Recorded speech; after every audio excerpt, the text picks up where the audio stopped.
Front and Center. Front and Center. A focus on important and significant developments affecting the lives of Filipinos, not only in the Philippines, but also those living and working around the world. Join us in Front and Center. Front and Center. Here on Radyo Pilipinas World Service. Good morning to all of our listeners here on Radyo Pilipinas World Service. Welcome to another edition of Front and Center, where we put very significant issues affecting our country, the Philippines, as our program title says, Front and Center.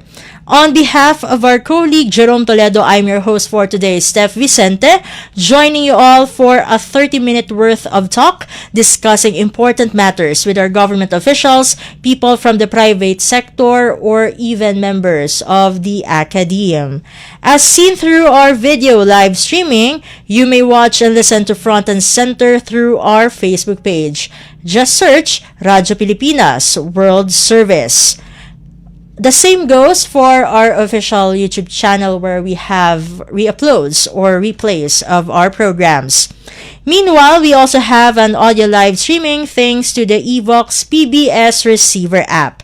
You may download the said mobile application via Google Play Store if you are using an Android phone, or via App Store if you are using an iPhone. Once you have entered the Evox PBS receiver app, just find the logo or icon of Radyo Pilipinas World Service in order for you to be able to listen live to our programs such as Front and Center. We are also back on shortwave radio starting last December 2025, as Front and Center is part of our English service, which airs from 10 o'clock to 11:30 in the morning. That's Philippine Standard Time. You may listen to us via the following shortwave frequencies: 12.020 megahertz, 15.640 megahertz, and 17.665 megahertz. For today's edition of our program Front and Center, we take a closer look at a major development that could impact every Filipino household and business after President Ferdinand R. Marcos Jr. declared a so-called state of national energy emergency. This is still amid the Middle East tensions. Under Executive Order 110, the government is bracing for possible fuel supply disruptions linked to escalating tensions in the Middle East, particularly along critical areas like the Strait of Hormuz, a key passage for global oil shipments. As a country heavily dependent on imported oil, the Philippines now faces the risk of rising prices, supply instability, and broader economic challenges. In response, authorities are rolling out a whole of government approach or strategy which includes the so-called uplift framework in order to secure energy supply, protect essential services, and cushion the impact on vulnerable sectors. But how serious is the threat to our economy, and will these measures, those included in this declaration of state of national emergency or national energy emergency rather, really means, and what, of course, will these measures, as mentioned, will these measures be enough to keep inflation, transport cost, and daily expenses under control? Filipino-Canadian economist Dr. Michael Batu will help us break down what this energy emergency really means and what Filipinos can expect in the days ahead. Dr. Batu, welcome to the program Front and Center. This is Steph Vicente again of Radyo Pilipinas World Service. Good morning, Steph. Thanks for having me.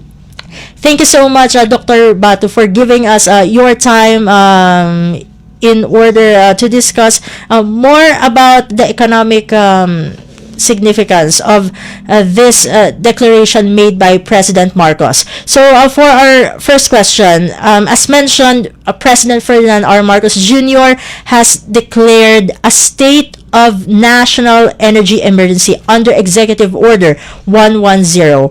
How significant is this move from an economic standpoint? Mhm.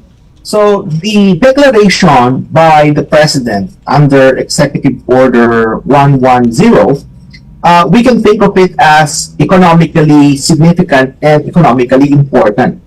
Why? Because it signals not only to the domestic audience, but also to other partners, for example, countries where we are getting crude oil from. It's this signals that energy security has become a national priority. Okay? So it's an important signal to send out to our people and to our partners. What it does is that it allows the government to mobilize resources quickly. It allows for the proper coordination of agencies, and it also allows for the government using its powers to intervene in markets if necessary. Okay? So in other words, what it does, Stephanie, is that it's a preemptive move to avoid a larger economic shock. Because if the government did not make this as a priority, it will actually multiply. You know, the problem will multiply because if, for example, no intervention has been made, a shock of this magnitude would be catastrophic to our economy. And we also have indications that the shock is not going to end anytime soon. There is evidence that this may persist. So this is the reason why this declaration of national emergency is very important. Although this should have had happened a few weeks ago too, right? So when the crisis first started, I remember there was some mixed messaging coming from the palace. You know, they were saying that there was no crisis, and yet the president signed the declaration. So there's some mixed messaging there. So I hope that they could kind of massage that messaging. But at the end of the day, this is still a good move because it sends a signal to our people and our partners that this become a priority. Yes. And also, the government cites rising tensions in the Middle East as a trigger, of course, of this this declaration of a state of national emergency or energy emergency, rather. How now, just for the information of our viewers and listeners here in the program Front and Center, how vulnerable is the Philippine economy to global oil supply shocks? So the Philippines is highly vulnerable. Okay? Why? Because we are a net oil importer. In fact, more than 90% of our petroleum needs are imported. And around that figure as well, more than 90% comes from where the conflict is happening right now, specifically in the Strait of Hormuz. So, which means that we are very, very vulnerable. Okay, so what this means is that global price increases, especially to geopolitical tensions happening in that part of the world, are quickly transmitted domestically. So that there's that as well. Because it is quite possible that while there are shocks happening elsewhere, the pass-through effect to the economy might actually be slow. But in our case, it's not happening. It's not like that because we are highly vulnerable. Now, unlike oil exporting countries, for example, Canada, where I'm at right now, we are oil exporting. We could actually stand to benefit from this. Countries like Brunei in the ASEAN, right? So our neighbor Brunei, they are a net oil exporter, so they can get the benefit. But for us, since we are an importer, we are particularly vulnerable to this kind of shock. Not to mention as well that since oil now has become expensive, we have to pay more dollars to get the same barrel of oil. So which means that this will have exchange rate effects. So when we have to pay more for fuel, that means more dollars is leaving the country, pay for fuel, less number of dollars in the economy, in the Philippine economy, means dollars become more expensive. Remember, my friends, that we import food. While yes, we do produce food, we also import food. So from a food security point of view, this shock has an impact on food as well. Although we know that, unlike transportation, right? So for the case of transportation, they're directly affected. For food, there are also pass-through effects. Why? Because most of our food is imported, and the effect goes through the foreign exchange. So there's those nuances as well that we have to consider. But at the end of the day, the Philippines is highly, highly vulnerable to this. And given that the Philippines is a net importer of petroleum products, what immediate effects could this energy emergency declaration made by the president have on fuel prices and inflation? Right. So the effects of the declaration would be to mobilize government resources in order to alleviate or to cushion the expected impacts. An example of that would be what is going on right now in terms of the cash aid distribution for the affected individuals, like in the transport sector in particular. So this kind of declaration would better coordinate efforts surrounding these cash aid distributions. Not to mention the possibility of giving direct subsidies to affected people. So there is that. Not to mention, well, let me include this, the finding or looking for new sources of crude oil, because we know right now that the Strait of Hormuz is choked. So which means that there's little, if not none, but there's very little crude oil coming out from that part of the world. So the Department of Energy, I remember yesterday, I watched the Senate hearing where the Department of Energy Secretary, Garin, said that they're actively looking for other partners. There's South Korea, for example, where we can buy refined petroleum. There's China. There's other countries like Brunei even. So they are in talks with these other countries. So I think this emergency declaration will help speed up this process, as well as streamline the ongoing efforts in place to mitigate the effects of this economic shock. Dr. Batu, meanwhile, do you expect that this energy emergency measure to help stabilize prices, or could it signal more volatility ahead for consumers and also businesses? Well, as far as stabilization of prices goes, we have to understand that the petroleum market in the Philippines is deregulated. So, it being deregulated, there's very little the government can do in terms of influencing prices. We are no longer in the 1970s where there could be direct intervention. That is what has happened in the 70s. In fact, in the 70s and the 80s, 90s, there was the OPSF, or the Oil Price Stabilization Fund. The OPSF was a direct mechanism that affects prices right away. It's a form of price stabilization. Given the deregulated nature of the market, the government cannot do anything with respect to prices. That is why what the government is doing right now is that it's giving cash aid distributions to people who are directly affected. Another are tax breaks, right? So they've removed, for example, excise taxes for fuel, possibly VAT, So there are those go around to oil deregulation. Because as far as prices goes, the government is their hands are tied in terms of influencing prices as a result of price regulation. So if there's anything that this executive order can do, is to make it, to streamline rather, or to make it much more efficient and effective the way the aid is being distributed to the vulnerable sectors. Okay? But as far as price stabilization goes, as I've said, because of the deregulated nature of the market, the government's hands are tied. And now, aside from transport, agriculture, and manufacturing, what other sectors of the Philippine economy are considered um, at risk or most at risk under this energy emergency declaration?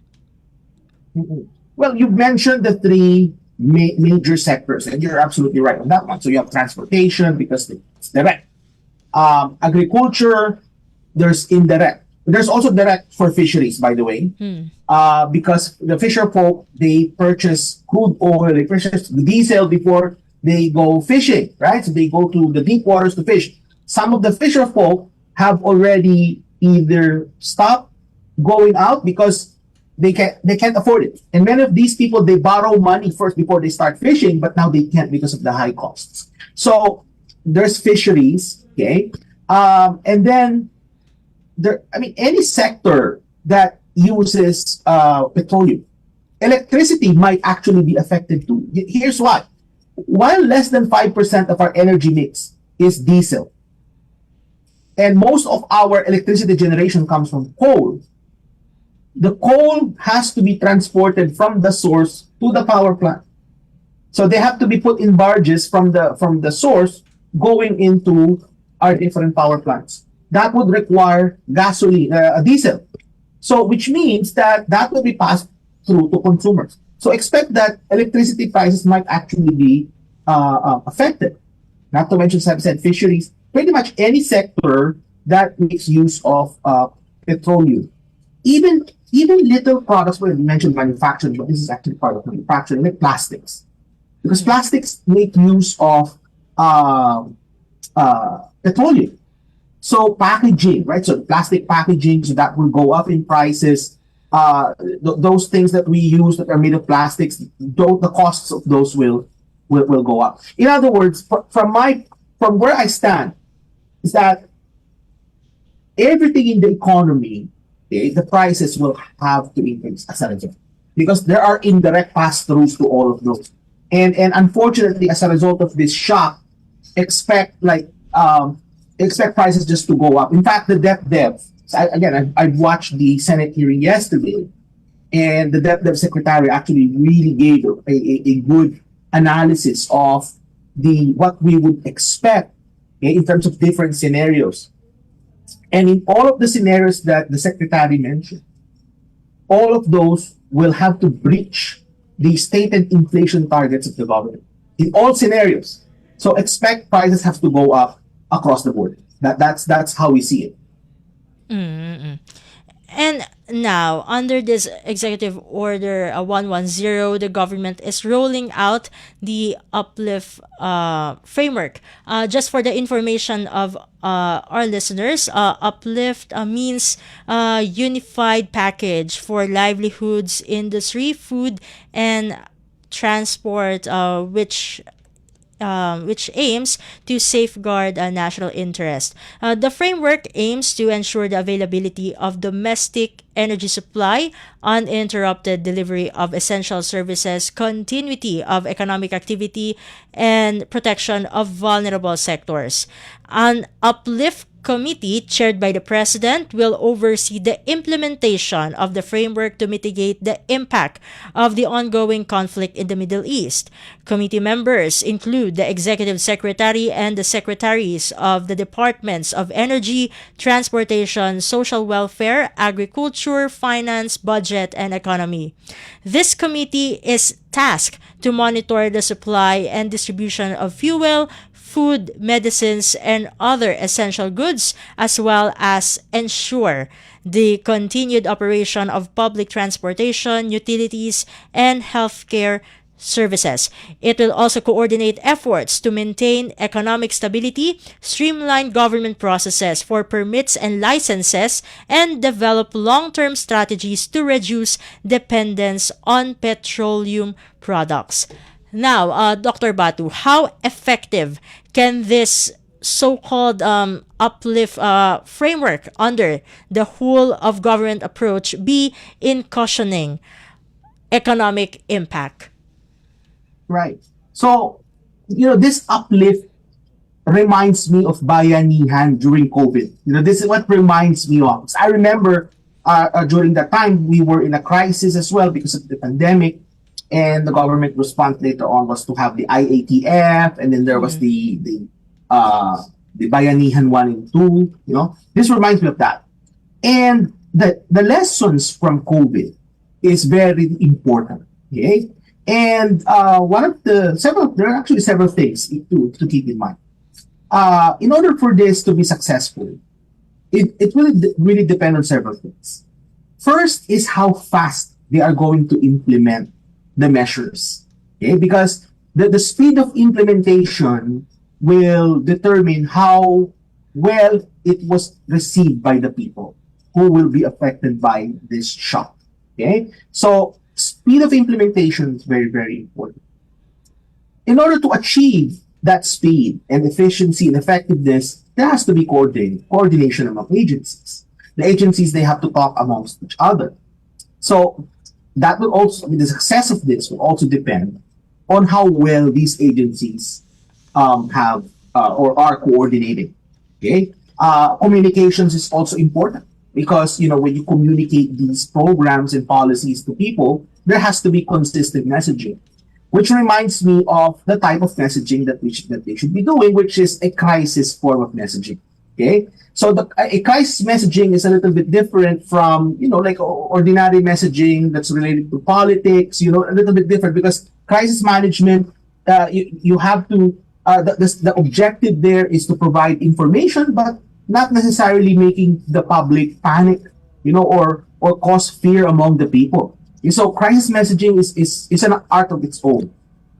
And one more thing is that the success of this policy is determined on how effective they are in terms of targeting the subsidies and support. So as I've said, we cannot do anything about prices anymore because of the deregulated nature of the market. So the effectiveness of the policy will be on how well they targeted the recipients. So to sum it up, Steph, if executed well, the uplift can reduce the economic friction that is caused by this shock, and as well as protect vulnerable groups. Okay, so the idea really here is on execution. It has to be executed well so that people would feel the support and the aid coming from the government to caution them from this shock. And speaking of that, of course, speaking of interventions from a fiscal perspective, how might the government fund these interventions without actually straining public finances? Well, that is actually a difficult question, Steph, because again, we go back to COVID, like lessons from COVID. So if you remember during COVID, there was a shock and the government resorted to borrowing.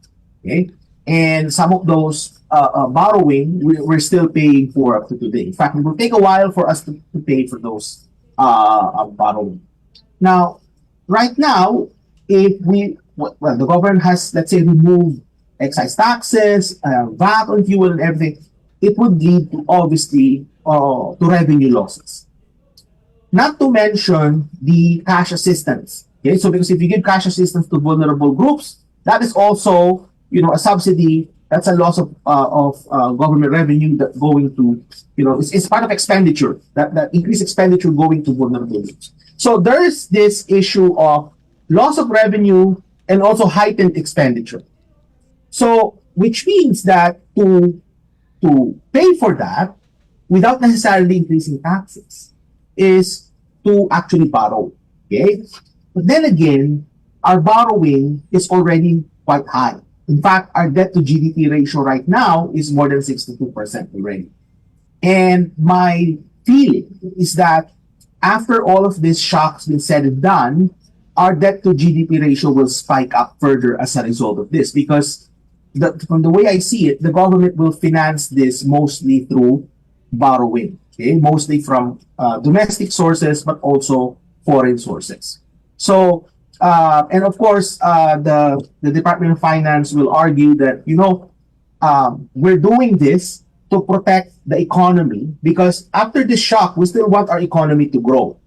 And after the shock, when the economy starts growing again to where it should be, we should be able to grow fast enough to be able to pay for the borrowings. In other words, the economy is growing faster than the amount that we're borrowing. Well, that's the goal. Okay, that's the goal. That's what we need to go.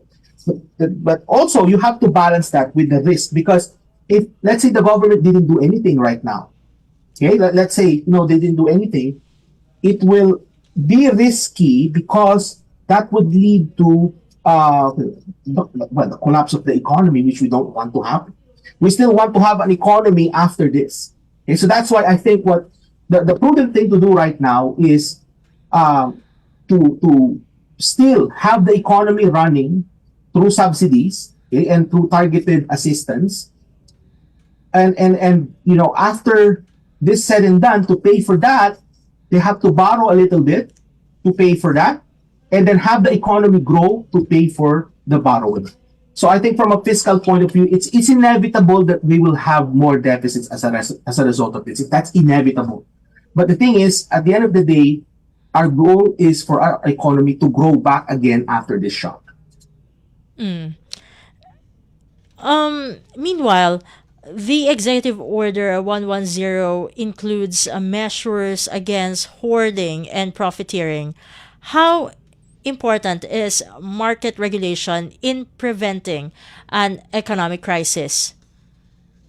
Okay, so that is something, even in a deregulated environment, that is something the government can do. Okay? Because it has nothing to do with prices. Okay, it has something to do with people taking advantage of the crisis.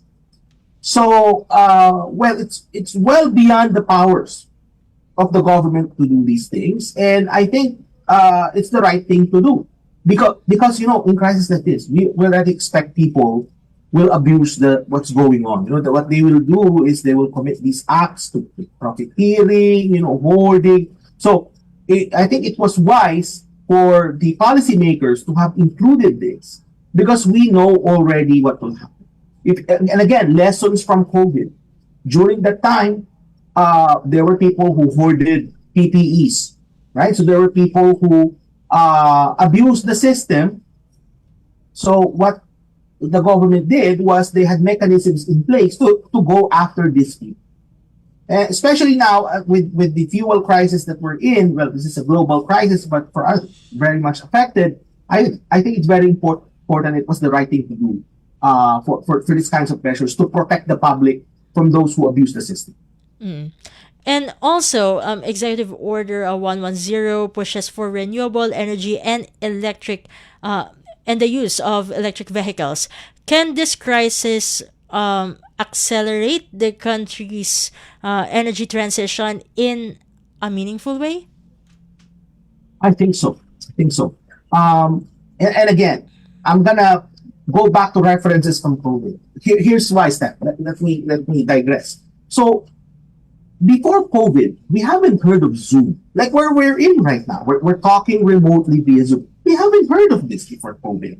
Well, we do have Facebook messaging, right? So we can call each other on Facebook, but we haven't had this system where, like I'm here 10,000 kilometers away from your location, and yet we can do a live broadcast, right? This has accelerated during COVID, okay? And remote learning, right? Like remote working from home. This has accelerated. Now we are in a crisis where some other things will accelerate. For example, our reliance on fossil fuels will be diminished as a result of this. That is my prediction. Similar to what happened in COVID, where there was an acceleration towards electronic use of communication like this, there will be a move towards a faster transition to electric vehicles. So, for example, expect in the coming years that for the case of the Philippines, there will be more electric vehicles. So, and this will lead to infrastructure changes, because when you have EVs, you need to have charging stations. right? So how many charging stations do you have along the north, south, and south expressways, for example? How many charging stations do you have on the Skyway? How many charging stations do you have along Marcos Highway? Like these things. So, which means that there will be changes in infrastructure. But of course, these structural changes, this will take time. And the key is whether the government will use this moment to commit to long-term investments and not just short-term fixes, Stephanie. So I still think at the end of the day, this crisis will hasten the transition towards alternative sources of energy, particularly in the transportation sector. Also, now, what should businesses and investors watch out during this period of energy uncertainty, especially now that President Marcos declared a state of national energy emergency? Well, what they should monitor are several things for the business community. Number one is global oil price trends. And this is what I've been monitoring since this crisis has begun.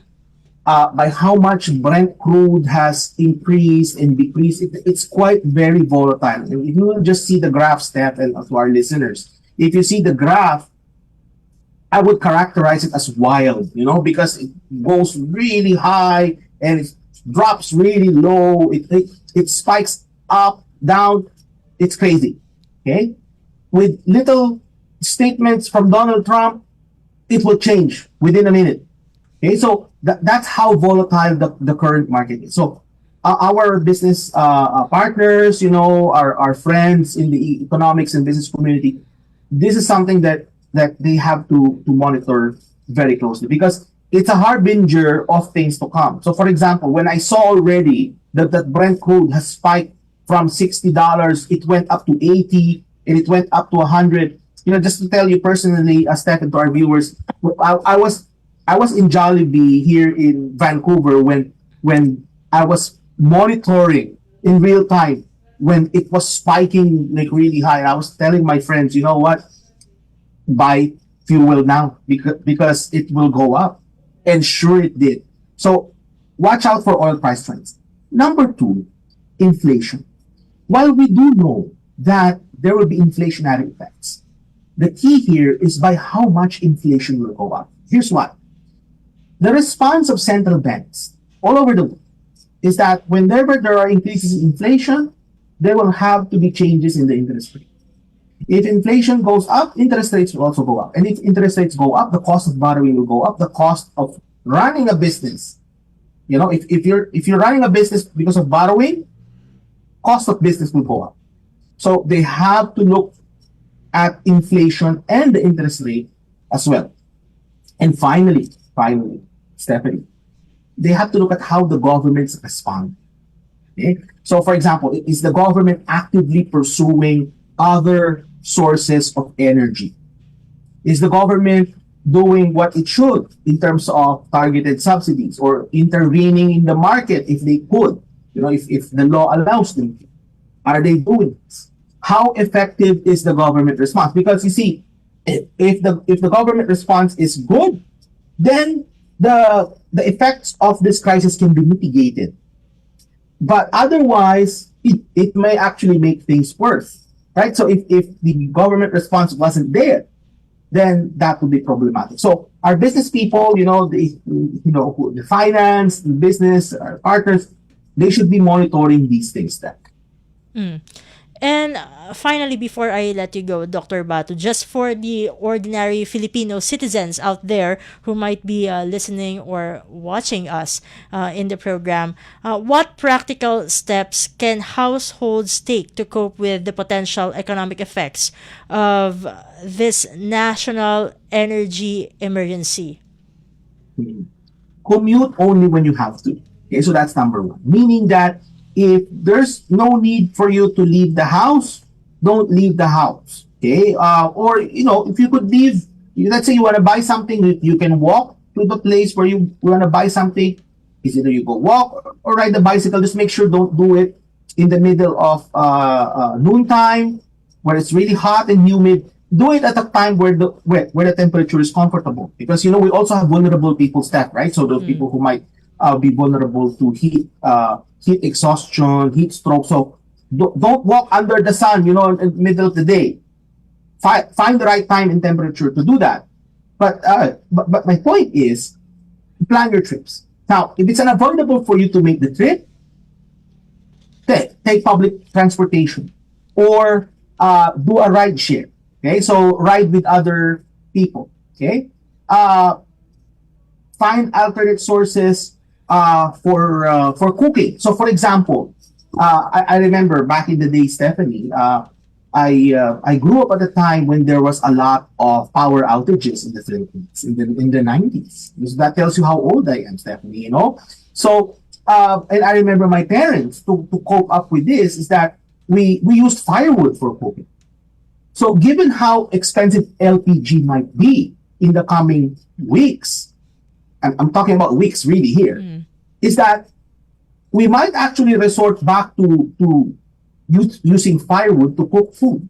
It might be extreme, but the thing is, it could be a possibility for people who can do it. In big cities, in condominiums, you can't, right? So if you live in a condominium, that might be very difficult to do. But if you live, in the provinces where you have ample space to do it, might be possible. Also, spending. And so in terms of spending, plan your spending accordingly, because the effect of this shock is to diminish our purchasing power. If you can buy so much then, you will be able to buy so little now as a result of the shock. So which means that we have to carefully plan our spending. Only spend on things we have to spend. So this is the time where we really have to be careful, not just on traveling, like, do we really need to travel? Like, if we could avoid it, but also on unnecessary spending and expenditures.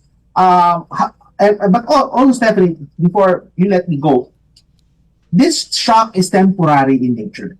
Okay? While it may persist, and there are indications that it's persisting, but this shock is temporary. So if there's anything that we're doing right now, this is only temporary, my friends. Okay, so and it's not going to be for the long term. Let's hope and pray that tomorrow or the coming days, this conflict is over, so that we're over with this shock. With that, thank you very much again, Dr. Batu, for joining us here in Front and Center. Until next time, mabuhay po kayo. Thank you so much for having me. Mabuhay po kayo at mabuhay po ang Pilipinas. And we were just joined by Filipino-Canadian economist Dr. Michael Batu in a discussion on Executive Order 110, wherein President Ferdinand R. Marcos Jr. declared a state of national energy emergency. At this point, we'll be ending today's edition of Front and Center. We would first like to thank our technical team, composed of Milo Jonella, Susan Aison, Hiro Lucero, Justin Osias, and of course our OJT here, Adrian Gregorio. We also like to thank our station manager as well, Mr. Ray Sampang. Continue to listen here on Radyo Pilipinas World Service for more updates, especially in regards to the Middle East conflict. And as mentioned earlier, we're now back on shortwave radio. Front and Center is part of our English service, which airs from 10 o'clock to 11:30 in the morning. That's Philippine Standard Time. Until the next episode of our program, on behalf of Jerome Toledo, this has been your host for today, Steph Vicente. Good day and stay safe, everyone. You have just heard and watched Front and Center. Front and Center. Join us again for another edition here on Radyo Pilipinas World Service. Front and Center.